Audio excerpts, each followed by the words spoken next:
Hello, मेरा नाम है अभिषेक और स्वागत करता हूं एक बार फिर आपके प्यारे चैनल JR ट्यूटोरियल्स में। कैसे हो आप सभी लोग? आई होप आप लोग एकदम बढ़िया होंगे, आप लोग की पढ़ाई एकदम बढ़िया चल रही होगी। जैसा कि आपको पता है कि हमने हमारा ऑलरेडी 8 लेसन स्टार्ट कर दिया था, जिसका नाम है सेल बायोलॉजी और बायोटेक्नोलॉजी, जिसमें मैंने आपको लोग को ऑलरेडी एक लेक्चर दे दिया है और आज ये लेक्चर नंबर 2 है। जो फर्स्ट लेक्चर था उसमें मैंने आप लोग को ऑलरेडी सेल बायोलॉजी के ऊपर बहुत सारी चीजें डिस्कस कर ली थी, बहुत सारी चीजें मैंने आप लोग को बता दिया था कि सेल बायोलॉजी क्या होता है, उससे रिलेटेड बहुत सारी चीजें हम लोग ने डिस्कस की थी लेक्चर नंबर 1 में। तो अगर किसी ने लेक्चर नंबर 1 नहीं देखा तो जाके देख लेना।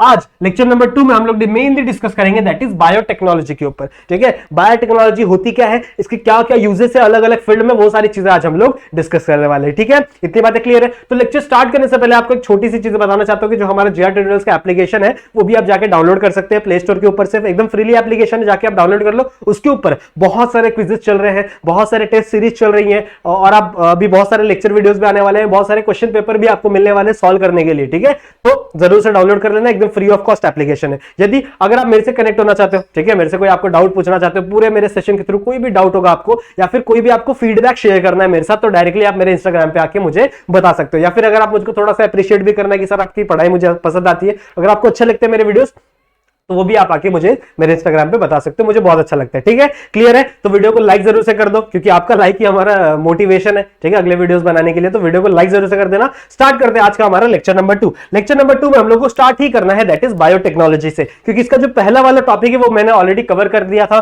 लेक्चर नंबर 1 में। जिसने नहीं देखा, बहुत इंपॉर्टेंट लेक्चर है, जाके जरूर से देख लेना। ठीक है, स्टार्ट करते हैं बायोटेक्नोलॉजी से। देखो, बायोटेक्नोलॉजी होती क्या है, दो वर्ड से मिलकर बना हुआ है ये। बायो का मतलब होता है बायोलॉजी और एक टेक्नोलॉजी। ठीक है, अगर हम लोग बायोलॉजिकल फील्ड में टेक्नोलॉजी का यूज करके कुछ अच्छी चीजें, कुछ बेनिफिशियल चीजें हम लोग बनाते हैं, तो उसको हम लोग क्या कहेंगे, दैट इज बायोटेक्नोलॉजी। ठीक है, बायोटेक्नोलॉजी समझ में आ गया। बायो का मतलब क्या होता है, बायोलॉजी, बायोलॉजी समझते हो ना? ठीक है, स्टडी ऑफ लिविंग ऑर्गेनिज्म। तो अगर लिविंग ऑर्गेनिज्म के ऊपर, लिविंग ऑर्गेनिज्म में अगर आप कोई टेक्नोलॉजी यूज कर रहे हो, कोई चीजें यूज कर रहे हो और उससे आप लोग को एक ऐसा प्रोडक्ट मिल रहा है, एक ऐसी चीज मिल रही है जो आपके लिए बेनिफिशियल है, तो हम लोग क्या कहेंगे, इट इज अ बायोटेक्नोलॉजी। अब बायोटेक्नोलॉजी में हम लोग जनरली करते क्या है, देखो एक छोटा सा प्रोसेस समझ लो कि हम लोग बायोटेक्नोलॉजी में करेंगे क्या। फॉर एन एग्जाम्पल, देखो फॉर एग्जाम्पल यहां पे कोई एक सेल है, ठीक है, एक सेल है दैट इज ह्यूमन का। फॉर एग्जाम्पल ये ह्यूमन का सेल है और हम लोग एक एग्जाम्पल लेते हैं इसको पढ़ने के लिए कि मुझे इंसुलिन बनाना है। मुझे क्या बनाना है, इंसुलिन बनाना है। इंसुलिन क्या होता है, जिन बच्चों को नहीं पता बता देता हूं। देखो, बहुत सारे लोगों को डायबिटीज हो जाता है। डायबिटीज एक बीमारी है। क्यों हो जाती है?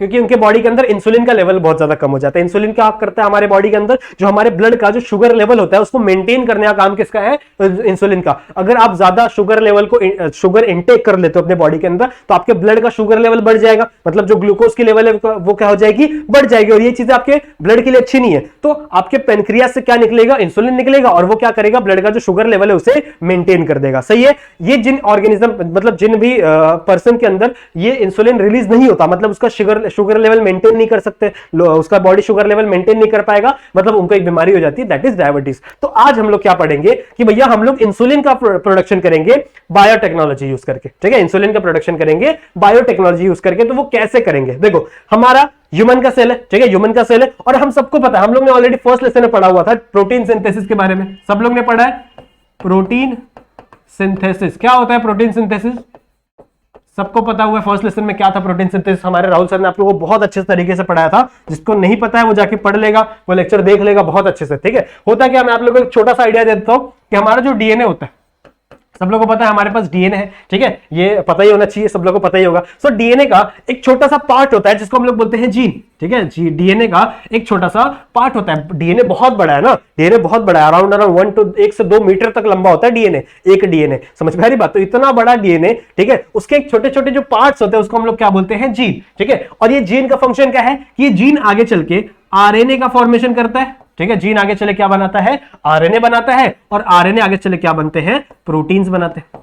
सही है, तो ऐसे हमारा प्रोटीन सिंथेसिस होता है हमारे बॉडी के अंदर। इस पूरी प्रोसेस को हम लोग सेंट्रल डोग्मा कहते हैं। फिर ये वाली जो प्रोसेस है इसको ट्रांसक्रिप्शन, और इसको हम लोग ट्रांसलेशन कहते हैं। यही हम लोग ने पढ़ा है ना। ठीक है, इस पूरी प्रोसेस को सेंट्रल डोग्मा, प्रोटीन बनाने की, दैट इज जीन से लेके प्रोटीन तक। इस प्रोसेस को जीन से लेके डीएनए, मतलब डीएनए से आरएनए बनाने की प्रोसेस को हम लोग क्या कहते हैं, ट्रांसक्रिप्शन। ठीक है, और आरएनए से प्रोटीन बनाने की प्रोसेस को हम लोग क्या कहते हैं, ट्रांसलेशन। सही है, यही हम लोग पढ़े ना। सो देखो हमारे बॉडी के अंदर अगर इंसुलिन नहीं बन रहा है, इस एग्जांपल में वापस आओ, अगर मेरे बॉडी के अंदर इंसुलिन का फॉर्मेशन नहीं हो रहा है, इसका मतलब मेरे बॉडी के इंसुलिन क्या है, एक टाइप का प्रोटीन। सही है, तो मेरे बॉडी के अंदर इंसुलिन बनाने वाला जो जीन था, ठीक है, इंसुलिन बनाने वाला जो जीन था उसके अंदर कोई डिफेक्ट आ चुका है।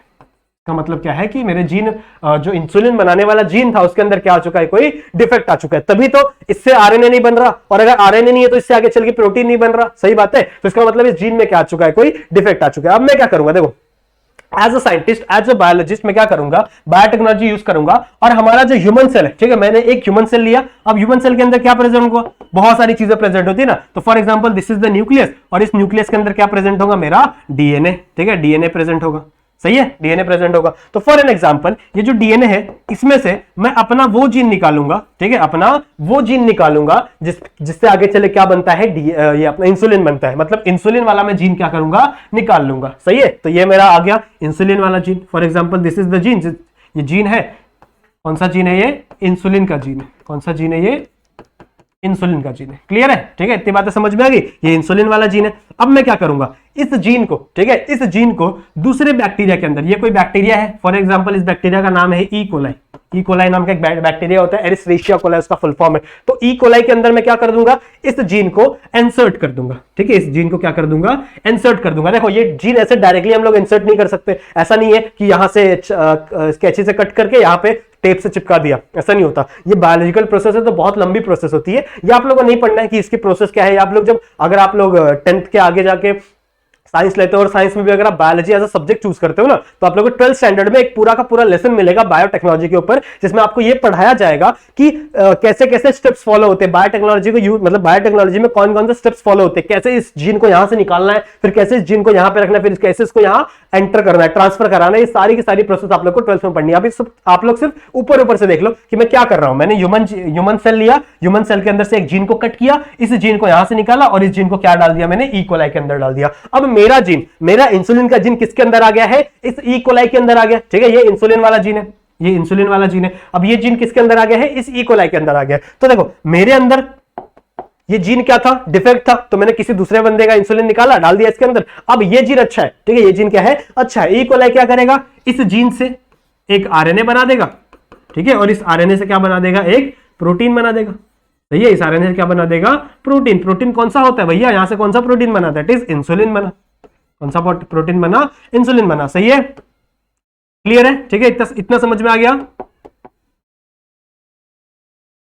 इतना समझ में आ गया। ठीक है, यहां से क्या बना है, मेरा इंसुलिन वाला जीन बन गया, इंसुलिन वाला प्रोटीन बन गया। अब मैं क्या करूंगा, इस बैक्टीरिया को निचोड़ूंगा, ठीक है, इस बैक्टीरिया को तोड़ूंगा, क्रश करूंगा, और इसके अंदर से क्या निकाल लूंगा, मेरा इंसुलिन, सॉरी यहां से मैं क्या निकाल लूंगा, मेरा इंसुलिन एज अ प्रोडक्ट निकाल लूंगा, और इस इंसुलिन को मैं डब्बे में भर भर के बेच दूंगा। अब जिस बंदे को डायबिटीज है वो क्या करेगा, डब्बा निकालेगा, इंजेक्शन लेगा, इंजेक्शन अपने बॉडी के अंदर डालेगा, और उसके बॉडी में क्या पहुंच गया, इंसुलिन पहुंच गया, जिसके वजह से उसके बॉडी का जो शुगर लेवल है वो क्या हो जाएगा, मेंटेन। समझ में आया। तो ये इंसुलिन इंसानों के बॉडी में नहीं बन रहा था, ठीक है, इंसानों के बॉडी में नहीं बन रहा है, ये कहां पे बना रहे हैं हम लोग, ई कोलाई में बना रहे हैं। ठीक है, और इसके अंदर हम लोग ई कोलाई के अंदर कैसे बना रहे हैं भैया, क्योंकि हम लोग ने इंसानों का ही जीन काटा है, उसको काट के निकाल के किसके अंदर डाल दिया है, ई कोलाई के अंदर डाल दिया है। इसी पूरी प्रोसेस को, इसको यहां से निकालने को, फिर यहां से डालने को, इसी पूरी प्रोसेस को हम लोग क्या बोलते हैं, दैट इज बायोटेक्नोलॉजी। ठीक है, इसी पूरी प्रोसेस को हम लोग क्या बोलते हैं, बायोटेक्नोलॉजी। अब आप लोग सोचोगे कि सर इसका क्या फायदा, इतना सब झमेला करके क्या फायदा। जैसा मैंने अभी आप लोग फायदा बताया कि हम लोग इंसुलिन प्रोड्यूस कर सकते हैं, ऐसे बहुत सारे फायदे भैया, बहुत सारे फायदे। आप लोग ने फायरफ्लाई देखा है, ठीक है, फायरफ्लाई जुगनू देखा होगा ना आप लोग ने, तो वो रात को इसे चमकते हैं, मतलब चमकते तो वो दिन में भी है, लेकिन हम लोगों से दिखते वो रात को है। क्यों, क्योंकि उनके पास एक पावर होती है बायोल्यूमिनेंस की। ठीक है, बायोल्यूमिनेंस की एक पावर होती है, जिसकी वजह से वो क्या करने लगते हैं, चमकने लगते हैं। रात में हम लोग को दिखता है वो चमकना। तो उनके अंदर कोई ऐसा जीन होगा जो कोई एक ऐसा प्रोटीन बना रहा है जिसकी वजह से वो क्या कर रहे हैं, रात में चमक रहे हैं। ठीक है, वो क्या कर रहे हैं, रात में चमक रहे हैं। तो अगर मैं उनके अंदर से वो वाला जीन काट के, ठीक है, वो वाला जीन काट के किसी प्लांट के अंदर डाल दूं और उस प्लांट को बड़ा कर दूं, तो उस प्लांट के अंदर भी वो सेम जीन आ गया, उस प्लांट के अंदर भी वो सेम प्रोटीन बनेगा, मतलब वो प्लांट भी चमकने लगेगा रात में। ठीक है, अब आप लोग सोच रहे हो सर ये क्या मजाक कर रहे हो, बच्चा मजाक नहीं है, ये असल में हो चुका है। ठीक है, साइंटिस्टों ने सक्सेसफुली एक फायरफ्लाई का जीन निकाल के एक टोबैको के प्लांट में डाल दिया था। सही है, अब इससे क्या फायदा, अगर वो टोबैको का प्लांट आप लगा दोगे सड़कों किनारे तो उससे हम लोग बोल सकते हैं जो स्ट्रीट लाइट होती है उसका खर्चा बच जाएगा, सही है, क्योंकि वो रात को खुद ही टिमटिमा रहा है। समझ में आ रही बात? तो इससे बड़े सारे फायदे हैं, ऐसे बहुत सारे फायदे आज हम लोग देखने वाले हैं एक करके कि कौन कौन से फायदे हम लोग को देखने के लिए मिलते हैं। ये समझा बायोटेक्नोलॉजी क्या होता है, समझा कैसे हम लोग करने वाले बायोटेक्नोलॉजी, ये आप लोग को आई होप क्लियरली समझ में आ गया होगा with the example of insulin. Clear है, समझा? ठीक है, आ जाओ नेक्स्ट देखते हैं कि भैया बेनिफिट क्या है बायोटेक्नोलॉजी यूज करके। ठीक है, बायोटेक्नोलॉजी यूज करके हमको क्या क्या बेनिफिट हम लोग को मिलने वाले। तो सबसे पहला बेनिफिट क्या है, that is increase in the agricultural production in the हम लोग बोल सकते हैं कि अगर एक छोटी सी एरिया है, ठीक है, एक छोटा सा एरिया है, अब उसमें क्या है कि पहले कम प्रोडक्शन आ रहा था, लेकिन मैं एक ऐसी क्रॉप उगा दूं, ठीक है, मैं एक ऐसी क्रॉप उगा दूं जिसका प्रोडक्शन बहुत ज्यादा है, जो बहुत ही ज्यादा कोई भी चीज को प्रोड्यूस कर रहा है, तो मेरा उतने ही एरिया के अंदर से मेरा प्रोडक्शन बढ़ गया, सही है, उतने ही एरिया में मेरा प्रोडक्शन बढ़ गया। देखो इंडिया की जो पॉपुलेशन है ना वो टाइम बाय टाइम बढ़ती जा रही है, सही है, इंडिया की जो पॉपुलेशन है वो हर टाइम बाय टाइम क्या हो रही है, बढ़ती जा रही है, लेकिन इंडिया का एरिया बढ़ रहा है क्या? ठीक है, इंडिया का पर हेक्टर स्क्वायर एरिया बढ़ रहा है क्या? नहीं बढ़ रहा है भैया। तो हम लोग को उतने ही एरिया में ज्यादा कल्टीवेशन करना है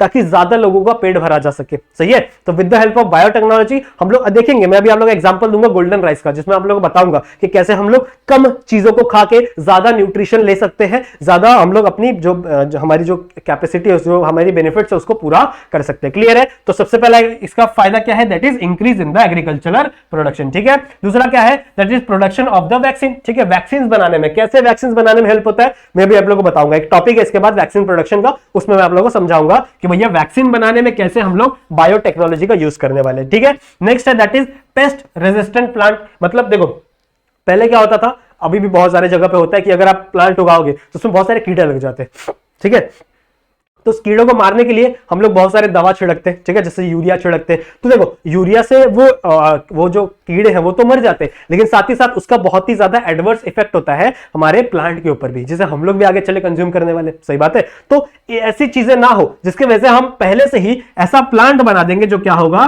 दैट इज पेस्ट रेजिस्टेंट होगा। क्या होगा वो? पेस्ट रेजिस्टेंट, मतलब उसको कोई दूसरा कीड़ा खाने आएगा ना, ठीक है, तो वो खुद ही मर जाएगा। अब ऐसा कैसे पॉसिबल है मैं आपको समझाऊंगा, दैट इज बीटी कॉटन वाले टॉपिक में। ठीक है, हर एक चीज मैं आपको समझाने वाला हूं। क्लियर है, कोई दिक्कत की बात नहीं है, बस वीडियो को लास्ट तक देखो, वीडियो को लास्ट तक देखो, आप लोगों को बहुत सारी नई नई चीजें सीखने के लिए मिलेंगी। क्लियर है? लास्ट क्या है, that is stress resistant plant. ठीक है, स्ट्रेस रेजिस्टेंट प्लांट बनाना है हम लोग को। स्ट्रेस मतलब क्या, जैसे समझ लो एक प्लांट है जिसको पानी नहीं मिल रहा है, ठीक है, कुछ दिन से पानी नहीं मिल रहा है या फिर धूप बहुत ज्यादा हो गई है, तो इस कंडीशन में भी कुछ ऐसे प्लांट्स हैं जो सर्वाइव कर जाते हैं। ठीक है, ऐसे प्लांट्स को हम लोग क्या बोलते हैं, that is stress resistant plant. तो अगर फॉर एग्जांपल ऐसी कोई कंडीशन आ गई तो उस कंडीशन में भी हमारा प्लांट क्या होना चाहिए, सर्वाइव करना चाहिए। तो ऐसे प्लांट्स बनाने के लिए भी हम लोग बायोटेक्नोलॉजी का यूज करेंगे। क्लियर है? समझ में आ गया? 4 बेनिफिट समझ में आ गया? आ जाओ नेक्स्ट स्लाइड पे चलते हैं, that is our hybrid seed. अब देखो हाइब्रिड सीड का मतलब क्या होता है ये हम लोग को समझना है। देखो सीड मैं आप लोगों को एग्जांपल के थ्रू समझाता हूं, हर एक चीज मैं आप लोग को एग्जांपल के थ्रू समझाऊंगा ताकि आप लोग को चीजें ज्यादा समझ में आएगी। इसको थोड़ा सा नीचे कर देते हैं, आ जाओ। देखो फॉर एग्जाम्पल एक मैंगो का प्लांट है, ठीक है, एक ये मैंगो का प्लांट है और यहां पे एक दूसरा मैंगो का प्लांट है, 2 मैंगो का प्लांट है। ठीक है, 2 मैंगो क्या है, प्लांट है। यहां पे जो पहला वाला मैंगो का प्लांट है, ठीक है, ये जो मैंगो का प्लांट है इसका प्रोडक्शन बहुत अच्छा है, ठीक है, मतलब इसके अंदर बहुत सारे मैंगो लगते हैं, बहुत सारे मैंगो लगते हैं, लेकिन इसकी इम्यूनिटी इतनी अच्छी नहीं है बच्चों। ठीक है, इसकी इम्यूनिटी इतनी अच्छी नहीं। तो इससे होता क्या है कि मैंगो तो बहुत सारे लग जाते हैं इसके ऊपर, लेकिन सारे मैंगो खराब हो जाते हैं बिकॉज ऑफ वो कीड़े लग के। ठीक है, जो कीड़े वीड़े लग जाते हैं मैंगो के अंदर तो बहुत सारे मैंगो क्या हो जाते हैं, खराब हो जाते हैं, जिसकी वजह से मुझे ज्यादा अच्छा प्रोडक्शन नहीं मिलता इस मैंगो की ट्री से। वही एक दूसरा प्लांट है, ठीक है, एक दूसरा मैंगो का ट्री है जिसका प्रोडक्शन इतना अच्छा नहीं है, ठीक है, प्रोडक्शन इतना अच्छा नहीं है, बहुत कम मैंगो उगते हैं उसके ऊपर, लेकिन उसकी इम्यूनिटी भैया बहुत तगड़ी है, उसकी इम्यूनिटी बहुत अच्छी है, बहुत ज्यादा स्ट्रांग है वो। ठीक है, मतलब उसके ऊपर जल्दी कीड़े नहीं लगते। तो मैं क्या करूंगा, इसका जीन निकालूंगा। अभी मैंने आप लोगों को बताया ना बायोटेक्नोलॉजी में हम लोग क्या करेंगे, इसका इम्यूनिटी वाला जीन निकालूंगा और इस प्लांट में डाल दूंगा। ठीक है, इसका इम्यूनिटी वाला जीन निकालूंगा, इससे इस प्लांट में डाल दूंगा और उससे हमारा एक सीड तैयार होगा। ठीक है, उससे हमारा क्या तैयार होगा, एक सीड तैयार होगा। अब इस सीड से आगे चल के एक प्लांट बनेगा वापस मैंगो का। ठीक है, इस सीड से आगे चले क्या बनेगा, एक मैंगो का प्लांट बनेगा। अब इस प्लांट में क्या खासियत होगी कि भैया इसकी प्रोडक्शन भी ज्यादा होगा। ठीक है, इसका प्रोडक्शन भी क्या होगा, ज्यादा होगा, साथ ही साथ इसकी इम्यूनिटी भी क्या होगी, अच्छी खासी होगी। तो ऐसे सीड को, ठीक है, ऐसे सीड को हम लोग क्या कहते हैं, that is hybrid seed. Hybrid आप लोगों को पता है ना कि अगर 2 अलग अलग चीजों क्या कर दो आप, मिक्स कर दो, 2 अलग अलग चीजों का आप मिक्स कर दो तो वहां पे हाइब्रिड कॉम्बिनेशन बन जाता है। सही है, तो ये क्या है, इस सीड को मैं क्या कहूंगा, that is hybrid seed. Clear है, समझ में आ गया? ठीक है, इस सीड से बने हुए जो प्लांट्स होंगे, ऐसे प्लांट्स को हम लोग जेनेटिकली मॉडिफाइड क्रॉप्स भी कह सकते हैं। देखो इस प्लांट में मैंने क्या किया, इसके जीन को मॉडिफाई कर दिया। सही बात है, यहां पे एक खराब जीन था, इस प्लांट की अगर मैं बात करूं तो इसके अंदर एक खराब जीन था इम्यूनिटी वाला, उस जीन को मैंने क्या कर दिया, अच्छे से मॉडिफाई कर दिया। तो ऐसे प्लांट्स को, देखो सीड को तो हाइब्रिड सीड बोला, लेकिन ऐसे क्रॉप को, ऐसे प्लांट्स को मैं क्या कहूंगा, that is genetically modified crop. समझा? एकदम क्लियरली समझ में आ गया होगा। चलो आ जाओ नेक्स्ट टॉपिक पे चलते हैं, दैट इज बैसिलस थैलेमस। अब आप लोग बोल रहे हो सर ये क्या है, ये तो हमारे बुक में नहीं दिया हुआ है। अभी बताता हूं तुम लोग को, इसको शॉर्ट फॉर्म में बीटी भी बोलते हैं। ठीक है, बीटी क्या होता है, देखो आप लोग को एक मस्त सी कहानी सुना रहा हूं, ध्यान से सुनो। एक कहानी सुनाता हूं आप लोग को, एक इंसेक्ट की कहानी है, उस इंसेक्ट का नाम है बैसिलस थैलेमस। ठीक है, उस इंसेक्ट का नाम क्या है, बैसिलस थैलेमस। तो फॉर एग्जांपल ये आपका एक इंसेक्ट है, बहुत ही प्यारा, ठीक है, बहुत ही प्यारा इंसेक्ट है जिसका नाम क्या है, बैसिलस थैलेमस। याद रखना, देखो बहुत मस्त कहानी है। क्या होगा, देखो इस बैसिलस थैलेमस के पास एक आपका तो नहीं, इसका खुद का एक जीन प्रेजेंट है। ठीक है, इसके पास क्या है, खुद का एक जीन प्रेजेंट है।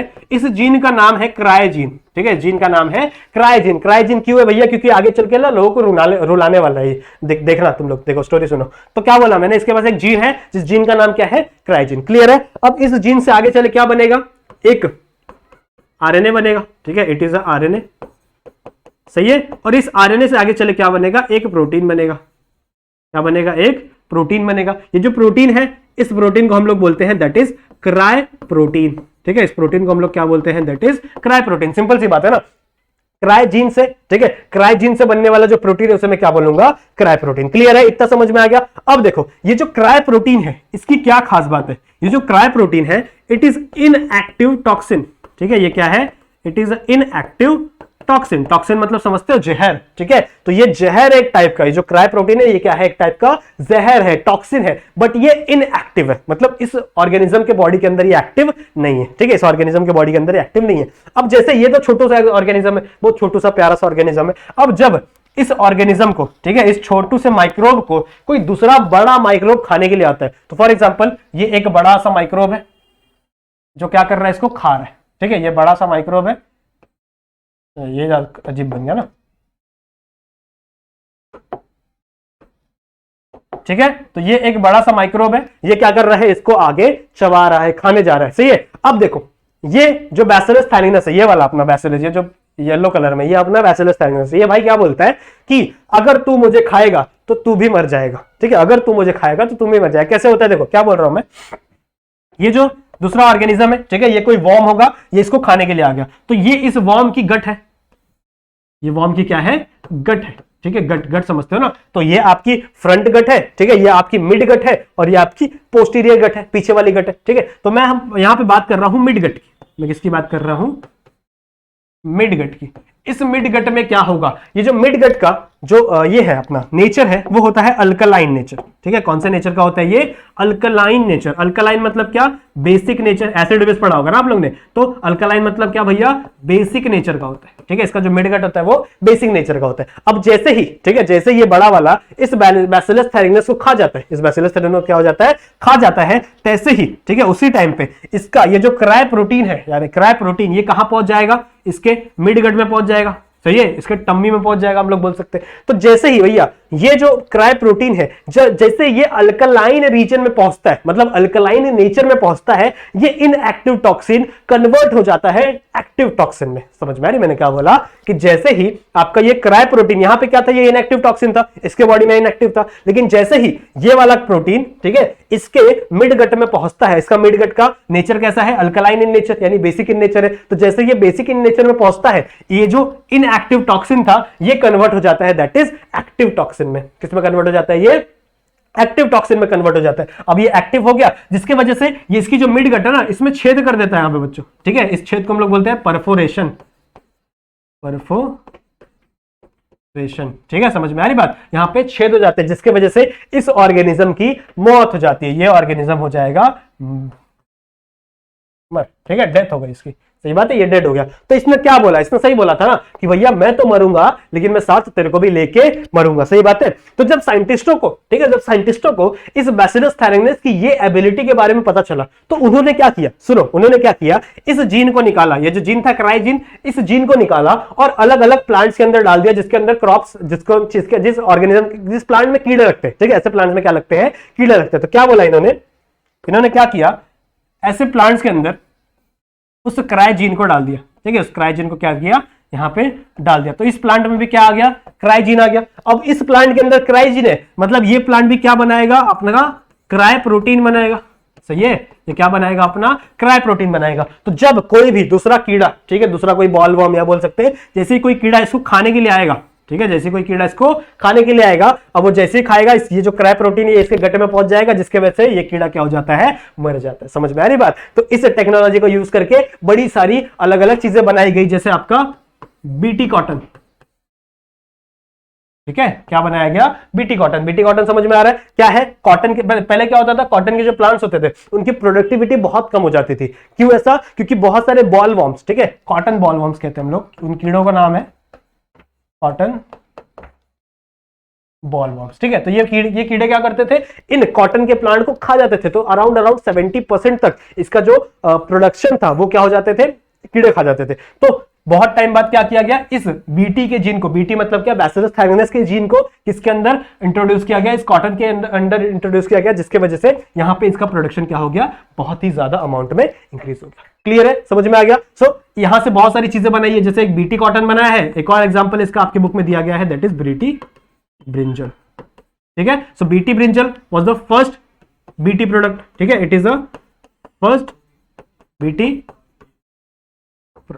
क्लियर है, इतना समझ में आ गया। तो ये कहानी आप लोगों को इजीली समझ में आ गई होगी। नेक्स्ट हम लोग आते हैं, that is our golden rice के ऊपर। अब गोल्डन राइस क्या होता है, ठीक है, सोने का चावल नहीं भाई, सोने का चावल नहीं होता। देखो हमारे जो नॉर्मल राइस होता है ना, उसके अंदर विटामिन ए मिलता है। क्या मिलता है, विटामिन ए मिलता है, लेकिन विटामिन ए की जो क्वांटिटी होती है ना वो बहुत ही कम होती है। इसके अंदर विटामिन ए मिलता है हमारे राइस के अंदर, लेकिन विटामिन ए की जो क्वांटिटी होती है ना वो बहुत ही ज्यादा क्या होती है, कम होती है। अब देखो अगर आपको विटामिन ए सफिशिएंट अमाउंट में चाहिए तो फॉर एग्जांपल आप लोग को इतना चावल खाना पड़ेगा तब आपको विटामिन ए मिलेगा। लेकिन मैंने क्या किया, मैंने किसी प्लांट के अंदर, ठीक है, किसी प्लांट के अंदर मैंने क्या डाल दिया, बीटा कैरोटीन डाल दिया। बीटा कैरोटीन क्या है, इट इज अ प्रिकर्सर, ठीक है, बीटा कैरोटीन। सुनो ध्यान से, क्या बोल रहा हूं मैं, बीटा कैरोटीन।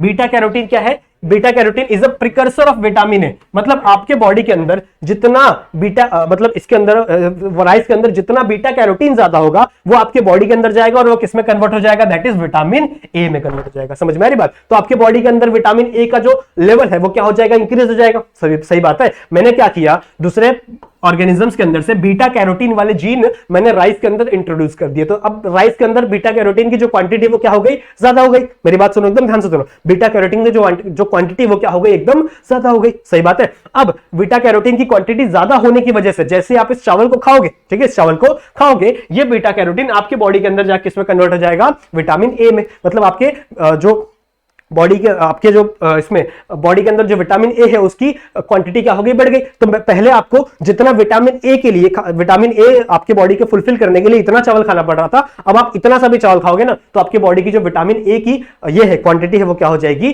फुलफिल हो जाएगी। समझ में आ रही बात। तो इसको हम लोग, इस राइस को हम लोग क्या बोलते हैं, गोल्डन राइस को। गोल्डन राइस क्यों बोलते हैं, क्योंकि जो विटामिन ए होता है उसका कलर, ठीक है, जो बीटा कैरोटीन होता है उसका कलर हल्का सा येलोइश होता है।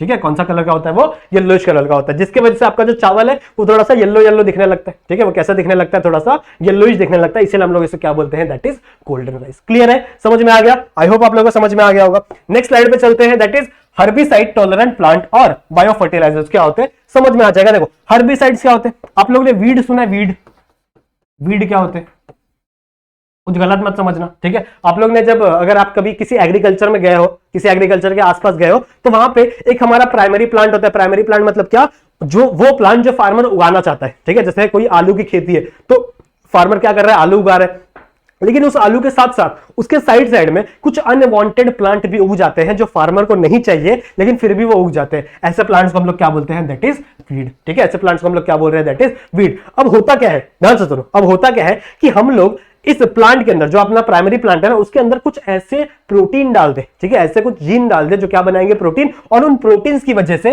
ये वीड खुद ब खुद क्या हो जाए, मर जाए। समझ में आ रही बात? तो ऐसे प्लांट्स को हम लोग क्या बोलेंगे, that is herbicide tolerant plant. Clear है, समझ में आ गया। नेक्स्ट है bio fertiliser. Bio fertiliser are generally some, हम लोग बोल सकते हैं दे आर सम बैक्टीरियाज, कुछ बैक्टीरियाज है। नॉर्मली फर्टिलाइजर्स क्या होते हैं, जैसे यूरिया एक टाइप का फर्टिलाइजर है, तो उस फर्टिलाइजर को आपको डालना पड़ता है, ऐसा खाद बोलते हैं ना उसको हिंदी में, तो उसको हम लोग डालना पड़ता है प्लांट्स के ऊपर, जिसके वजह से क्या होते हैं, जितने भी माइक्रो ऑर्गेनिजम्स होते हैं वो मर जाते हैं, जो हार्मफुल माइक्रो ऑर्गेनिजम्स होते हैं जो हमारे प्लांट को नुकसान पहुंचा रहे हैं, ठीक है। लेकिन वो केमिकल फर्टिलाइजर्स है, जिसके वजह से प्लांट के ऊपर भी बहुत ज्यादा इफेक्ट देखने मिलता है और सॉइल के ऊपर भी बहुत ज्यादा इफेक्ट देखने मिलता है। सही बात है। तो हमारी सॉइल का जो फर्टिलिटी रेट है वो भी क्या होने लगता है, धीरे धीरे कम होने लगता है। क्लियर है, समझ में आ रहा है? उसका जो फर्टिलिटी रेट है वो भी क्या होने लगता है, धीरे धीरे कम होने लगता है। साथ ही साथ जो प्लांट है उसकी क्वालिटी भी कम होने लगती है, और उसको हम लोग खाएंगे ना, तो उसकी वजह से हमारे बॉडी के अंदर भी बहुत सारे अलग अलग टाइप के डिजीजेस देखने मिलते हैं। सही बात है। तो ऐसे फर्टिलाइजर्स को ना यूज करके हम लोग कुछ बैक्टीरियाज को एज अ फर्टिलाइजर यूज करते हैं। कौन कौन से बैक्टीरिया हो सकते हैं, जैसे एजिटोबैक्टर हो सकता है, राइजोबियम हो सकता है, ऐसे बड़े टाइप के बैक्टीरिया हम लोग यूज करते हैं as a bio fertilizer. Clearly समझ में आ गया? चलो आ जाओ नेक्स्ट पे चलते हैं, that is animal husbandry. Animal husbandry मतलब क्या होता है, आप लोग गांव में गए रहोगे या फिर अपने आसपास भी देखे रहोगे, तो बहुत सारे लोग हेन की फार्मिंग करते हैं। हेन मतलब क्या होता है, मुर्गिया, ठीक है। मुर्गी कैसे हम लोग बोल सकते हैं, बहुत लोग ऐसे रखते हैं मुर्गियां, फिर बहुत लोग गाय भैंस रखते हैं, ठीक है। तो वो क्या है, वो कंसीडर करते हैं एनिमल हस्बेंड्री के अंदर। एनिमल हस्बेंड्री मतलब क्या, कि आप एनिमल्स को, ठीक है, एनिमल्स को आप लोग पाल रहे हो अपने बेनिफिट के लिए, चाहे वो बेनिफिट मिल्क हो सकता है, चाहे वो बेनिफिट आपका अपना वूल हो सकता है, ठीक है। वूल आपको पता है ना, जो हम लोग को शीप से मिलता है। फिर चाहे वो आपका बेनिफिट मीट हो सकता है, या फिर एग्स हो सकते हैं, ये सारी चीजें हो सकती है। सही बात है। सो आप लोग ये सारी चीजें जो मतलब जो एनिमल्स हम लोग पालते हैं, ये सारी चीजें करने के लिए उसको हम लोग क्या बोलते हैं, दैट इज एनिमल हस्बेंड्री। इसमें दो चीजें हैं, एक है इंसेमिनेशन और एक है एम्ब्रियो ट्रांसफर। क्या है इंसेमिनेशन, देखो फॉर एग्जाम्पल आपकी जो गाय है वो ज्यादा दूध नहीं दे रही, ठीक है, एग्जाम्पल ले लो, गाय तो वैसे नहीं होगी आपके लोग के पास, अगर होगी तो बहुत अच्छी बात है। तो अगर आपकी कोई गाय है वो ज्यादा दूध नहीं दे रही, तो आपको क्या, आप क्या सोचोगे कि भैया मैं इसको कोई ऐसे और कैसे दूसरे क्या बोल सकते हैं, दूसरे ऐसे भैंस के साथ ब्रीड करवा दूं, ठीक है, दूसरे ऐसे भैंस के साथ क्या करा दूं, ये करवा दूं, रिप्रोडक्शन करवा दूं, जिससे, ठीक है, जिससे इसकी फर्टिलिटी क्या हो जाए, बढ़ जाए, जिसके वजह से इसका मिल्क का प्रोडक्शन क्या हो जाए, बढ़ जाए। लेकिन जो अच्छे क्वालिटी का भैंस है वो हर जगह मिलेगा क्या, नहीं। लेकिन बहुत सारे ऐसी जगह होती है, बहुत सारे ऐसे बायोटेक्नोलॉजी के लैब होती है जहां पे आपको उनका सीमन मिल जाता है, ठीक है, उनका जो मेल ये होता है ना बफेलो, उनका क्या मिल जाता है, सीमन मिल जाता है। तो उन सीमन को आर्टिफिशियली हम लोग क्या करते हैं, दैट इज इंजेक्ट करा देते हैं फीमेल काउ के अंदर। इस प्रोसेस को हम लोग क्या बोलते हैं, दैट इज आर्टिफिशियल इंसेमिनेशन, या फिर नॉर्मली इंसेमिनेशन भी हम लोग इसे बोलते हैं। क्लियर है, समझ में आ गया? ठीक है। नेक्स्ट है एम्ब्रियो ट्रांसफर। एम्ब्रियो आप लोगों को पता है कि जैसे फॉर एग्जांपल एक गाय के अंदर कोई नॉर्मल सा गाय, या फिर इंसान भी देख लो, इंसान के अंदर क्या होता है, जब जाइगोट फॉर्म होता है तो जाइगोट के बाद क्या होनी है, डेवलपमेंट होने लगती है, और वहां पे एक एम्ब्रियो फॉर्म होता है। तो अगर कोई अच्छे ब्रीड के ऑर्गेनिज्म है तो उनका एम्ब्रियो निकाल के आप किसी जो मतलब इतनी अच्छी ब्रीड नहीं है उनके अंदर आप इंसर्ट कर दो, तो जिसके वजह से उसका जो बच्चा होगा, जिसके उसका जो ये होगा, क्या बोल सकते हैं हम लोग, मिल्क प्रोडक्शन होगा, वो क्या हो सकता है, इंक्रीज हो सकता है। तो इस चीज को हम लोग क्या बोलते हैं, that is embryo transfer. Clear है, समझ में आ गया? नेक्स्ट चलते हैं, that is human health and disease. ठीक है, ह्यूमन हेल्थ एंड डिजीज, या फिर हम लोग बोल सकते हैं human health and vaccine. Vaccine में क्या, देखो ह्यूमन हेल्थ में क्या बात चल रही है कि बहुत सारी बीमारियां हम लोग को हो जाती हैं, ठीक है, बहुत सारी बीमारियों का केयर करना बहुत ज्यादा जरूरी हो जाता है। तो इनका तोड़ बनाने के लिए देयर आर सम वैक्सीन जो हम लोग बनाएंगे with the help of biotechnology, with the help of biotechnology. अब बायोटेक्नोलॉजी को यूज करके आप लोग वैक्सीन कैसे बनाओगे? अभी तक आप लोग क्या पता था वैक्सीन के बारे में, कि भाई वैक्सीन जो होते हैं, आप लोग ने क्या पढ़ा अभी तक वैक्सीन के बारे में, जरा सोचो। वैक्सीन क्या होते हैं? ये एक हम लोग बोलते हैं ना कि these are the dead body of those viruses, ठीक है, मतलब जिस ऑर्गेनिज्म की हम लोग वैक्सीन ले रहे हैं, जैसे पोलियो का वैक्सीन ले रहे हो आप, तो पोलियो के वैक्सीन में क्या होते हैं, उसी पोलियो के वायरसेस होते हैं जो या तो डेड फॉर्म में होंगे, या तो बहुत ही ज्यादा हम लोग बोल सकते हैं अनकंडीशनल फॉर्म में होंगे, जो आपके बॉडी के अंदर जाके ये नहीं कर सकते, हम लोग बोल सकते हैं ना, ग्रो नहीं कर सकते। तो अगर वो आपकी बॉडी में ग्रो नहीं होंगे, इसका मतलब क्या है कि उससे कोई खतरा नहीं है। साथ ही साथ अगर वो आपकी बॉडी में गए, ठीक है, आपकी बॉडी के अंदर वो गए, तो क्या करेंगे, वो डेवलपमेंट नहीं कर सकते, ठीक है, जिसके वजह से आपका जो बॉडी है वो उसके खिलाफ क्या करेगा, फाइट करेगा, इम्यूनिटी क्रिएट करेगा, और जिसके वजह से वहां पे एंटीबॉडीज बनते हैं, और वह एंटीबॉडीज क्या करते हैं, उसको डिस्ट्रॉय कर देते हैं। लेकिन अभी हम लोग बायोटेक्नोलॉजी का यूज करके हम सीधा ऑर्गेनिज्म को नहीं डाल रहे, किसी वायरस को नहीं डालेंगे, हम लोग उस वायरस के एंटीजन को डालेंगे। अब एंटीजन क्या होता है, ध्यान से सुनो। आप लोग ने कोरोना का स्ट्रक्चर देखा है, अभी बहुत पॉपुलर होता ना, तो कोरोना का आप लोग ने स्ट्रक्चर देखा होगा, जिसमें से गोला सा स्ट्रक्चर था और यहाँ पे ऐसे छोटे छोटे ऐसे प्रोटीन्स लगे हुए थे, देखा था। इसको स्पाइक प्रोटीन बोलते थे हम लोग। क्या नाम था इसका? Spike protein. बहुत फेमस हुआ था ना अभी ये स्ट्रक्चर, ठीक है। देखो, तो ये स्पाइक प्रोटीन क्या है? These are the antigens. ये क्या है? एंटीजन। तो हम लोग क्या करेंगे अपने बॉडी के अंदर इस वायरस की जगह, ठीक है, इस वायरस की जगह सिर्फ इस एंटीजन को डालेंगे। सिर्फ किसको डालेंगे? एंटीजन को। देखो, अब एंटीजन ग्रो नहीं हो सकता हमारे बॉडी में, सिर्फ वायरस ग्रो हो सकता है। क्यों? क्योंकि वायरस के पास क्या होता है? डीएनए होता है, डीएनए आरएनए होता है। और अगर आपको ग्रो होना है एक सेल से 2 सेल बनाना है तो आपको डीएनए बहुत ज्यादा जरूरी है, तभी तो कार्यकाइनेसिस होगी, साइटोकाइनेसिस होगी, सही है। तो इसके अंदर हम लोग पूरा वायरस नहीं डालेंगे, हम लोग क्या डालेंगे? सिर्फ और सिर्फ एक एंटीजन। जिस एंटीजन की वजह से हम लोग क्या, हमारी बॉडी क्या कर लेगी? उसके खिलाफ एंटीबॉडी बना लेगी और क्या कर लेंगे? एक दूसरे को, हमारी बॉडी उसकी इम्यूनिटी क्या हो जाएगी? बढ़ जाएगी with the help of biotechnology. समझा क्या होता है वैक्सीन? ठीक है, क्लियरली समझ में आ गया। नेक्स्ट आ जाओ, जंप करते हैं, दैट इज एडिबल वैक्सीन के ऊपर। कुछ ऐसे छोटे छोटे पॉइंट्स है, छोटी छोटी चीजें वो हम लोग को डिस्कस करनी है। दैट इज एडिबल वैक्सीन क्या होते हैं? जैसा मैंने अभी आप लोगों को बताया कि कुछ हम लोग क्या डाल रहे हैं? एंटीबॉडीज डाल रहे हैं, एंटीबॉडीज नहीं, एंटीजेंस डाल रहे हैं हमारे बॉडी के अंदर, जो वायरसेस है उनके एंटीजेंस डाल रहे हैं। तो अभी साइंटिस्ट क्या कर रहे हैं पता है? साइंटिस्ट क्या करना चाह रहे हैं कि उसी एंटीजन को वैक्सीन में नहीं, किसी दूसरे ऑर्गेनिज्म, किसी दूसरे फ्रूट के अंदर डाल दो या फिर किसी दूसरे वेजिटेबल के अंदर डाल दो। जैसे एग्जांपल दिया हुआ पोटैटो का, तो मैं क्या करूंगा? जैसे फॉर एग्जांपल कोई एक वायरस है, ठीक है, मिटा देता हूं, कोई एक वायरस है, ठीक है, इस वायरस का, ठीक है, इस वायरस का मैंने क्या किया? एक एंटीजन निकाला और इस एंटीजन को, ठीक है, इस एंटीजन को किसी पोटैटो के जीन के अंदर फिट कर दिया। तो मैंने क्या बोला? येलो बनाता हूं, दिस इज द एंटीजन, और ये आपका पोटैटो का जीन था, इसके अंदर क्या कर दिया मैंने? इस वायरस का एंटीजन फिट कर दिया और इस पोटैटो वाले जीन को मैंने क्या किया? उगा दिया, ठीक है, इसको मैंने क्या किया? उगा दिया। मतलब अब इस ये जो प्लांट बना है, जो पोटैटो का प्लांट बना है, इसके हर प्रोटीन में, ठीक है, हर प्रोटीन में क्या होंगे? इसके एंटीजन प्रेजेंट होंगे इस वायरस के। तो जब भी आप खाओगे तो वो एंटीजन आपकी बॉडी में जाएंगे और वो एंटीजन से कौन फाइट करेगा?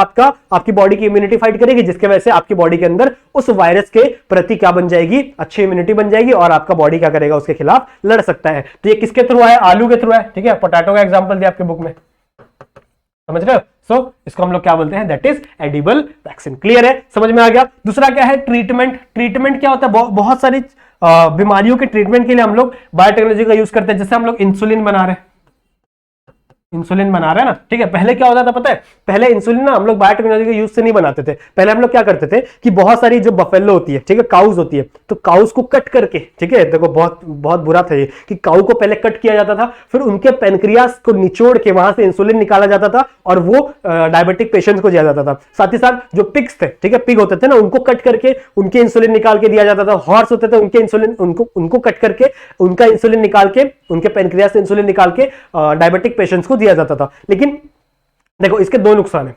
पहला ये कि आप कितने गाँव कट करोगे, ठीक है, कितने ज्यादा काऊ कर सकते हो, कितने पिग कट कर सकते हो, पूरे दुनिया के तो नहीं कट कर दोगे ना। साथ ही साथ ये जो इंसुलिन है, जो काऊ से मिल रहे हैं, पिग से मिल रहे हैं, हॉर्सेस से मिल रहे हैं, ये आपके बॉडी के इंसुलिन नहीं है, ये उनके बॉडी के इंसुलिन है। तो जिसकी वजह से हमारे बॉडी के ऊपर बहुत सारे साइड इफेक्ट देखने मिलते थे इनके, ठीक है, बहुत सारे साइड इफेक्ट देखने मिलते थे। तो इन चीजों को बंद किया गया और बायोटेक्नोलॉजी का यूज करके, जैसे मैंने आप लोगों को पहले बताया था ना, ई कोलाई के अंदर डाल के उस तरीके से इंसुलिन प्रोड्यूस किया गया। सही बात है। वो किसके अंदर आ जाएगा? ट्रीटमेंट के अंदर आ जाएगा। नेक्स्ट है, आप लोग क्लोनिंग के बारे में पता होगा। क्लोन पता होगा आप लोग को? क्लोन्स क्या होते हैं? देखो एक ऑर्गेनिज्म, ठीक है, उसका आप जीन लो, उस जीन को, ठीक है, एक सेल ले लो, उसका जीन ले लो और उस सेल को आप लोग ग्रो कर दो टिश्यू कल्चर के अंदर। तो उस सेल से, ठीक है, वापस एक वैसा ही ऑर्गेनिज्म फॉर्म हो सकता है with the help of tissue culture. और वो जो सेल होगा, ठीक है, अब सेम ही इंसान से, जैसे मेरा सेल ले लिया और उसको टिश्यू कल्चर में ग्रो कर दिया, तो मेरा सेल ही वहां पे ग्रो हुआ है, माइटोसिस किया है, तो वो जो ऑर्गेनिज्म बनेगा वो सेम टू सेम किसकी तरह होगा? मेरी तरह होगा ना। सो इसको हम लोग क्या बोलते हैं? That is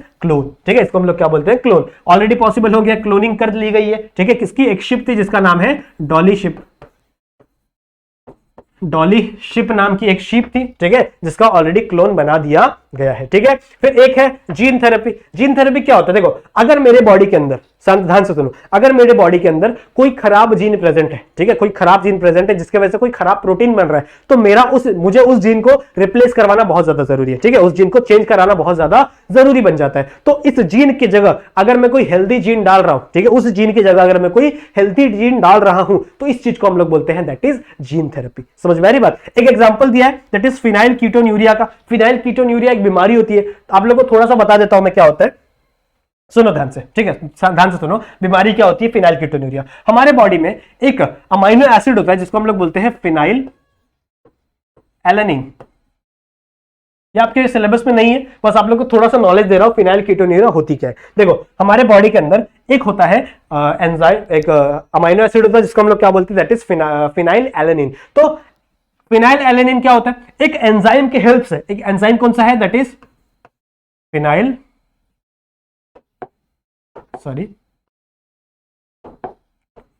phenyl alanine hydroxylase, ठीक है, हाइड्रोक्सिलेज मतलब क्या?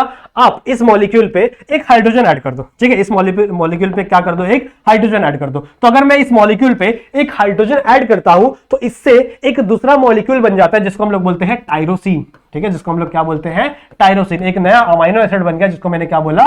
टायरोसिन। अब टायरोसिन आपकी बॉडी के लिए बहुत इंपॉर्टेंट है, ठीक है। आप लोग ने आसपास कुछ बच्चों को देखा होगा या फिर कुछ और ऐसे पर्सन को देखा होगा जो एकदम पूरे व्हाइट व्हाइट होते हैं, जिनके बाल भी व्हाइट हो चुके होते हैं, ठीक है। वो क्यों होते हैं? Because of tyrosine. इनके बॉडी के अंदर टायरोसिन नहीं बनता बच्चों। तो ये टायरोसिन क्या कब बनता है? जब आपका फिनाइल एलेनिन किस में कन्वर्ट हो? टायरोसिन में, विद द हेल्प ऑफ एक एंजाइम जिसका क्या नाम है? Phenyl alanine hydroxylase. तो कुछ बच्चे ऐसे होते हैं, कुछ बंदे ऐसे होते हैं जिनके अंदर ये एंजाइम नहीं बनता, मतलब ये एंजाइम किसी जीन से बन रहा है, ठीक है, ये एंजाइम किससे बन रहा है? किसी जीन से बन रहा है। तो किसी ऑर्गेनिज्म के अंदर अगर ये जीन फॉल्टी निकल गया, ठीक है, किसी ऑर्गेनिज्म के अंदर ये जीन अगर फॉल्टी निकल गया तो उसके अंदर फिनाइल एलेनिन हाइड्रोक्सिलेज नहीं बनेगा। तो अगर उसके अंदर फिनाइल एलेनिन हाइड्रोक्सिलेज नहीं बनेगा तो भैया फिनाइल एलेनिन कैसे कन्वर्ट होगा टायरोसिन में? वो कन्वर्ट नहीं होगा ना, सही बात है। तो इसका मतलब इसके अंदर बड़े सारे टाइप की बीमारियां देखने मिलेंगी। ये तो सिर्फ एक मैंने बताया ना, आपके बॉडी का मेलेनिन सिक्रेशन नहीं हो रहा है, ठीक है, वो बहुत सारी आपके जो आंखों का जो ब्लैक कलर होता है ना वो भी एकदम व्हाइटिश सा हो जाता है, सही बात है।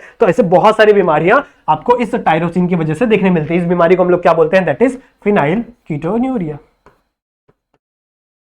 समझ आ गया फिनाइल कीटोन्यूरिया क्या होता है? क्लियरली समझ में आ गया होगा आप लोग को, ठीक है। So with the help of gene therapy आप लोग फिनाइल कीटोन्यूरिया को भी क्योर कर सकते हो, एक अच्छा जीन डाल के। कौन सा जीन? फिनाइल एलेनिन हाइड्रोक्सिलेज का। क्लियर है? तो ये वाला स्लाइड भी आई होप आप लोगों को समझ में आ गया। नेक्स्ट स्लाइड क्या है?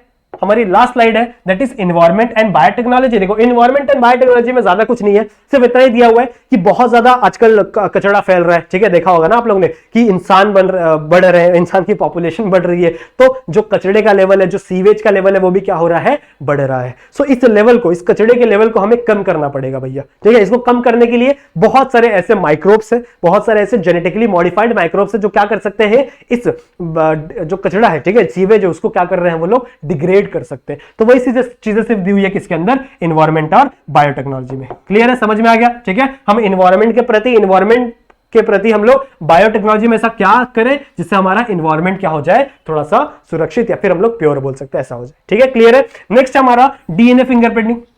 डीएनए फिंगरप्रिंटिंग मतलब क्या होता है? फिंगरप्रिंटिंग आप लोगों को समझ रहे हैं, जैसे हमारा फिंगरप्रिंट होता है तो हर इंसान का फिंगरप्रिंट अलग होता है, वैसे ही हर इंसान का डीएनए भी अलग होता है, ठीक है। हर इंसान का डीएनए भी अलग होता है, अलग अलग डीएनए होता है हर पर्सन का। तो अगर किसी पर्सन का, अगर कोई, जैसे आप लोग देखा होगा ना, मूवीज में देखा होगा या फिर बहुत सारे शोज में देखा होगा, बोलते कि नहीं ये मेरा लड़का नहीं है, ऐसा वैसा, तो वहां पे फिर क्या किया जाता है? डीएनए टेस्ट किया जाता है। तो डीएनए टेस्ट क्या है? It is a DNA fingerprinting, जिससे पता लगाया जाता है कि भैया कौन से टेस्ट, मतलब कौन से हम लोग बोल सकते हैं इस और इस पर्सन के बीच में क्या रिजेम्बलेंस है। अगर दोनों का डीएनए मैच करता है, इसका मतलब क्या है कि वो दोनों एक दूसरे के क्या हो सकते हैं? कुछ रिलेशनशिप, मतलब कुछ रिलेशन हो सकते हैं, चाहे वो मम्मी पापा का हो, पापा मम्मी का हो, सारी ये सारी चीजें हम लोग क्या बोल सकते हैं? डीएनए फिंगरप्रिंटिंग के थ्रू यूज कर सकते हैं। साथ ही साथ इसको मर्डर केसेस में भी हम लोग यूज करते हैं। अगर किसी पर्सन का मर्डर हो गया हो, ठीक है, अगर किसी पर्सन का मर्डर हो गया हो और जिसने मर्डर किया है उसका ब्लड या फिर कोई भी उसके बॉडी का छोटा सा छोटा पार्ट अगर वहां पे मिल गया किसी भी इनको पुलिस वालों को, तो वो लोग क्या करेंगे? उस पार्ट को लेंगे, उसमें से डीएनए निकालेंगे, फिर डीएनए उसका डीएनए का एक चार्ट बना लेंगे, ठीक है, डीएनए कैसा होता है। फिर उन लोगों को जिस पे शक होगा सबका डीएनए कलेक्ट करेंगे और उन दोनों को मैच करने की कोशिश करेंगे। जिसका मैच हो गया भैया वो क्या है? मर्डरर है, ठीक है। समझ में आ रही बात? तो डीएनए फिंगरप्रिंटिंग उस केस में भी यूज किया जाता है। 12th में आओगे तो आप लोगों को डीएनए फिंगरप्रिंटिंग एक बड़ा सा टॉपिक है जिसमें पढ़ाया जाएगा कि कैसे डीएनए फिंगरप्रिंटिंग की जाती है, कैसे फाइंड किया जाता है कि किसका और किसका डीएनए सिमिलर है या डिसिमिलर है। समझ में आई बात? तो यहां पे आपका जो ये वाला टॉपिक है वो खत्म होता है। जो नेक्स्ट टॉपिक है that is green revolution, white revolution, इसको हम लोग नेक्स्ट वाले लेक्चर में कवर करने की कोशिश करेंगे, ठीक है। समझ में आया? तो आई होप आप लोग को आज का लेक्चर एकदम ईजी लगा होगा, समझ में आया होगा, बहुत सारी नई नई चीजें सीखने मिली होंगी आप लोग को, ठीक है। सो अगर आपको लेक्चर समझ में अच्छा अच्छा लगा तो वीडियो को लाइक जरूर से कर देना, हमारे चैनल को सब्सक्राइब कर लो और जो जे आर ट्यूटोरियल्स का एप्लीकेशन है उसे भी जरूर से डाउनलोड कर लेना। क्लियर है? सो मिलते हैं नेक्स्ट वीडियो में, तब तक के लिए कीप स्टडिंग।